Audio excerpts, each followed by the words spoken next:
Are you still finding it challenging to get enough done in your week? Do you look back and go, where did all that time go? Are you chasing that elusive thing called time management? Or worse still, work-life balance? Well, stick with me, because this week I'm going to help you to shift some ideas around that so that you actually do get more done in less time.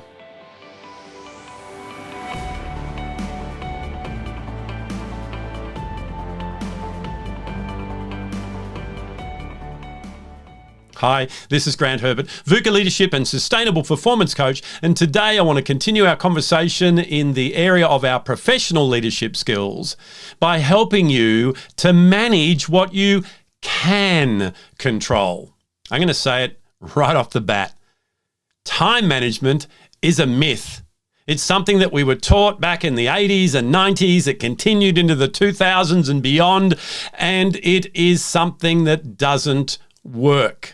There are some skills and strategies that we can use to be more productive, but managing time is not something that you and I can do. Some higher being than us owns time. It's a finite resource. There's 24 hours in every single day. In fact, I think I heard once that there's 28 hours on Mars, but I'm sure that if we continue to focus on time management, we would still, if we move to Mars, not get enough done. So, time management needs to be unlearnt so that we can relearn what will actually help us to get more done. There are 3 things that you can manage. And when you focus on things that you can manage, it actually empowers you. You feel like you're able to get more done.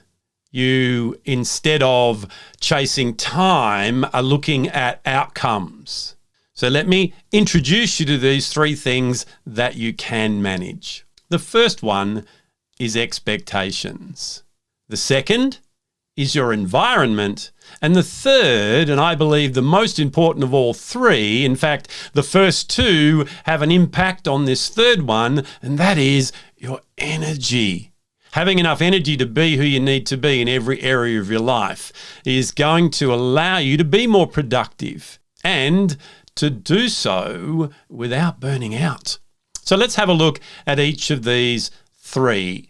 And before we do that, you need to let go of time management. Yes, there's some skills and strategies that you may have learnt that can still work in this new framework. However, the mindset of being able to manipulate and manage and control time is not possible.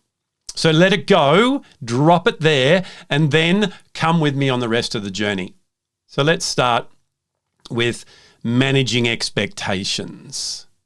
There's 2 types of expectations we want to talk about here. The first one are the expectations that you put on yourself. Once again, it goes back to those identity challenges that you have of who you think you are and who you think you're not. Those 3 universal fears of not being enough, of not belonging and not being liked or loved. That performance trap and looking for external approval and being a people pleaser and imposter syndrome, all those things will determine the expectations that you put on yourself.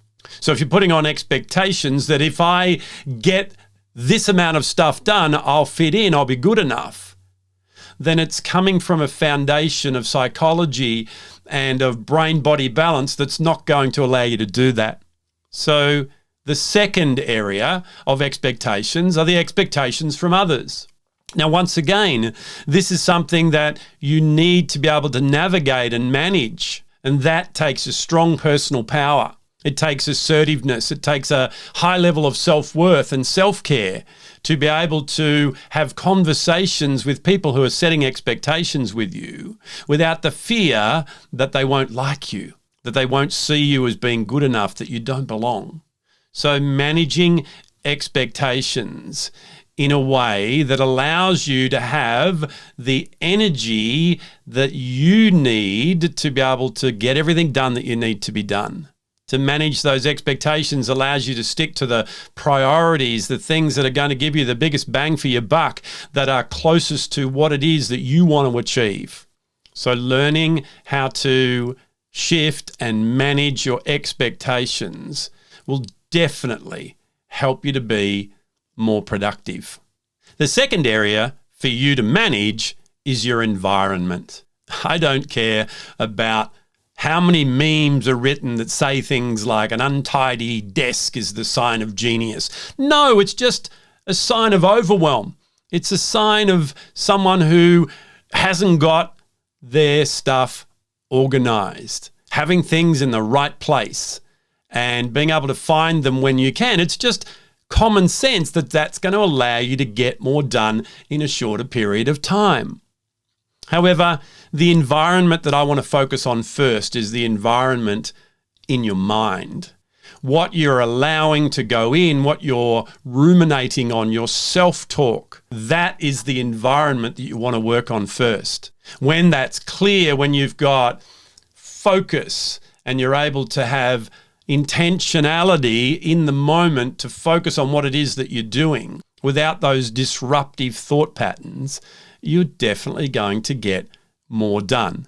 Yes, on top of that, there's your physical environment where you're able to get a hold of things when you need them, where you're able to be in an environment that is decluttered. You see, sitting in an environment of clutter every day makes you feel like you're not going to be able to get it all done. Having an environment that has to-do lists that are as long as your arm and never seem to get smaller. Having files on your desk that pile up.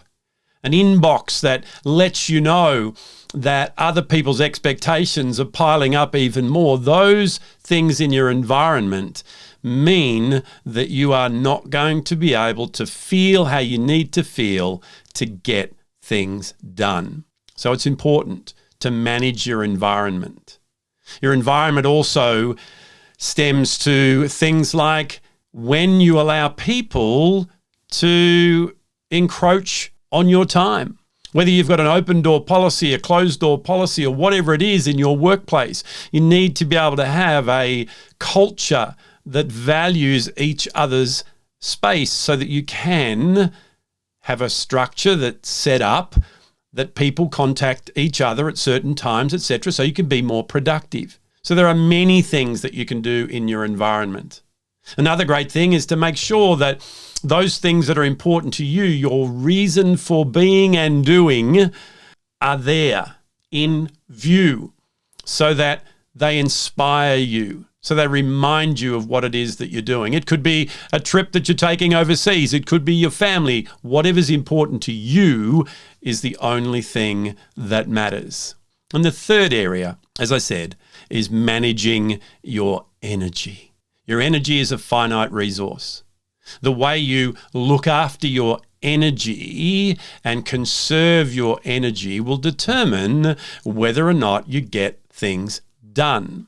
I know I have, and many people that I've spoken to sometimes feel like they're energetically depleted and it's early in the morning and they've still got the whole day, and being starved of that energy means that you're not going to be in your best state to get things done. So managing where you allow that energy to go. There are things and people that give you energy. There also are the same people and things that can sometimes take that energy. And then there's things that just drain it. A lot of that is to do with relationships. So making sure that your emotional intelligence, your social intelligence is built so that you can avoid and navigate some of those relationships in a more healthy way. You see, energy, as I said, is a finite resource. You need to be able to stay on top of it. You need to give it out sparingly. And here's the thing. It's not just for your career. It's so that when you finish work at the end of the day, you've got enough energy to be who you need to be in every area of your life. I know in my corporate career, I would expend all my energy in the things that I was doing in my executive role. And when I got home, I didn't have any left for the people who mattered most. And that came out in my behavior.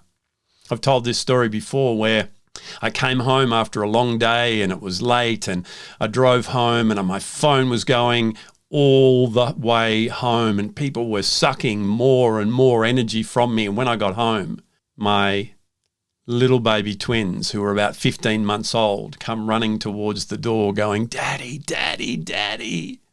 And instead of embracing them as I really wanted to do, I said, "Can you let me get in the door before you're all over me?" And their little faces just dropped. And my wife's face said, "Wow, that's not the man that I know. That is someone else who has allowed their day to take the joy out of what they truly love." And that was a big wake-up call for me, to be able to look at the way that I did put expectations on myself and how I allowed others to put their expectations on me. My environment had to change. I had to protect what was going on in here. And I had to make sure that I did things like turn off the phone on the way home and park around the corner for 10 minutes and just allow myself to transition from being the corporate executive to being the husband and father, and how I protected my energy so that I could be who I wanted to be in every area of my life. Productivity is an important thing. We all need to get things done. And in fact, in this busy world that we live in, it tends to feel like sometimes that the world wants more and more done in a shorter period of time. So instead of managing time, which does not work and is without a doubt outside your control, manage those three things. Learn how to manage your expectations, your environment, and your energy. Well, that's it from me for another week. Join me again next week as I continue to go through these 9 crucial shifts and we step into the area of people leadership. I'll see you then.